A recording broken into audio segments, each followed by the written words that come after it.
देश में चौथे दौर का मतदान चल रहा है, लेकिन नजरें सबकी हैदराबाद सीट पर, क्योंकि यहां मुकाबला असदुद्दीन ओवैसी बनाम माधवी लता का है। लेकिन पोलिंग बूथ से तस्वीरें सामने आई, जिसके बाद हंगामा मच गया। पोलिंग बूथ का इजाजत नहीं पहुंची माधवी लता, पोलिंग अधिकारियों से पहचान को लेकर जवाब मांगा। पोलिंग अधिकारियों से पूछा कि क्यों नहीं पहचान की जा रही, कि वोट करने कौन आ रहा है। हालांकि बुर्के में महिलाओं की खुद पहचान करती हुई माधवी लता दिखाई पड़ी। कई पोलिंग बूथ पर महिला वोटर्स की पहचान खुद की, साथ ही अपने पोलिंग एजेंट और पोलिंग अधिकारियों को भी महिलाओं की पहचान को लेकर निर्देश दिए। भैया मैं कैंडिडेट हूं और as per law candidate has a right to check the identity card with the face without the face mask. I am not a male, I am a female and with lot of humbleness I've only requested them, can I please see and verify with the ID card, and if somebody wants to make a big issue out of it, that means that he's scared of। तो बिहार के बेगूसराय से BJP उम्मीदवार गिरिराज सिंह ने Burke की आड़ में गड़बड़ी की आशंका जताई है। उन्होंने कहा कि पोलिंग एजेंट को अगर पहचान में परेशानी होती है तो बुर्का हटा करके मुस्लिम महिलाओं को अपना चेहरा दिखाना चाहिए। इसे धार्मिक कट्टरता से नहीं जोड़ना चाहिए, बल्कि वोटिंग के दौरान ट्रांसपेरेंसी, पारदर्शिता से जोड़ना चाहिए। और चुनाव आयोग के नियमों से कोई भी ऊपर नहीं है। बुर्के में जो आए, अगर कोई पोलिंग एजेंट उसे पहचान में दिक्कत हो तो उन्हें चेहरा दिखाना चाहिए। उसे धार्मिक कट्टरता के साथ नहीं जोड़ी जानी चाहिए, क्योंकि ये चुनाव आयोग का भी निर्देशन है। आपत्ति लेकिन इस जो मुस्लिम समुदाय के लोग हैं वो इस पर दर्ज करें। क्यों आपत्ति करेंगे? ये चुनाव आयोग का नियम है कि आप चेहरे दिखाएं। क्या मुसलमान धर्म के आड़ में चुनाव आयोग को भी धत्ता दिखाएंगे?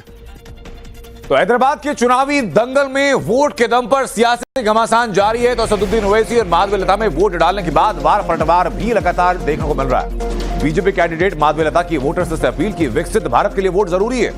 वो कह रही है कि बेहतर प्रशासन, बच्चों के भविष्य के लिए वोट डालना होगा। वहीं AIMIM कैंडिडेट असदुद्दीन ओवैसी ने बीजेपी पर निशाना साधा और कहा कि 400 पार का मतलब संविधान में बदलाव है। बीजेपी के मंसूबों को लोग समझ चुके हैं। अग्निवीर योजना को लेकर भी असदुद्दीन ओवैसी ने निशाना साधा है।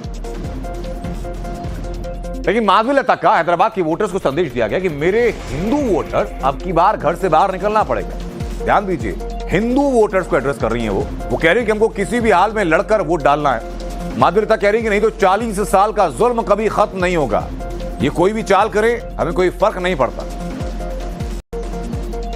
मेरे सारे हिंदुओं, ये बात जान लीजिए, अब सब अब की बार घर से निकलना ही पड़ेगा और हमको किसी भी हालत लड़के अपना वोट डालना ही पड़ेगा। नहीं तो 40 सालों का जो जुल्म अपने पर हो रहा है ये कभी खत्म नहीं होगा।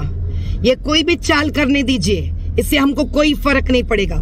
मैं सुबह से हर बूथ फिर रही हूँ, हर जगह आपको न्याय दिला कर ही रहूंगी। निकलिए, बाहर निकलिए, वोट डालिए, ये हमारा हक है। वोट डालना ही पड़ेगा।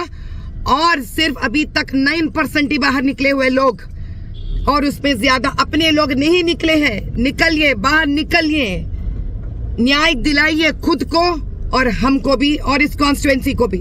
हमको आपका इंतजार है, आपके इंतजार में हम हर बूथ पे फिर रहे हैं। कहीं भी कोई भी प्रॉब्लम है इमीडिएटली हमको बता दीजिए, हम वहां पे आ जाएंगे। लेकिन घर से निकलिए, जीत की झंडा लहराना ही पड़ेगा हमको। ये 400 पार का जो नारा मोदी ने दिया, भारत के दलित और जो संविधान से मोहब्बत करते हुए समझ गए कि ये 400 पार का मतलब ये है कि बाबा साहब अम्बेडकर का संविधान गया, आरक्षण गया, या बेसिक स्ट्रक्चर चला जाएगा, आर्टिकल 29-30 गायब।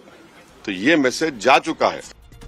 हैदराबाद में माधवी लता ने जीत का दावा किया। वो कहा कि हार चुके हैं वो, अब वो एग्जाम लिख रहे हैं। माधवी लता से टक्कर पर ओवैसी का पलटवार कि इस बार पहले से ज्यादा मार्जिन से हम जीतने वाले हैं।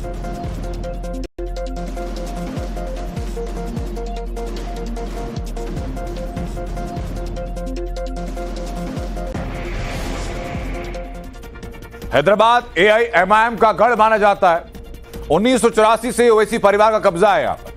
असदुद्दीन ओवैसी के पिता, उनके पिता सुल्तान सलाउद्दीन पहली बार इस सीट से साल 1984 में लोकसभा का चुनाव जीतते हैं। सुल्तान सलाउद्दीन 20 साल तक इस सीट से सांसद रहे। इसके बाद सीट का नेतृत्व असदुद्दीन ओवैसी उनके बेटे कर रहे हैं, जिन्हें माधवी लता इस लोकसभा चुनाव में सीधी टक्कर दे रही हैं और माधवी लता के आक्रामक अंदाज पेशानी पर बल डाल रहा है।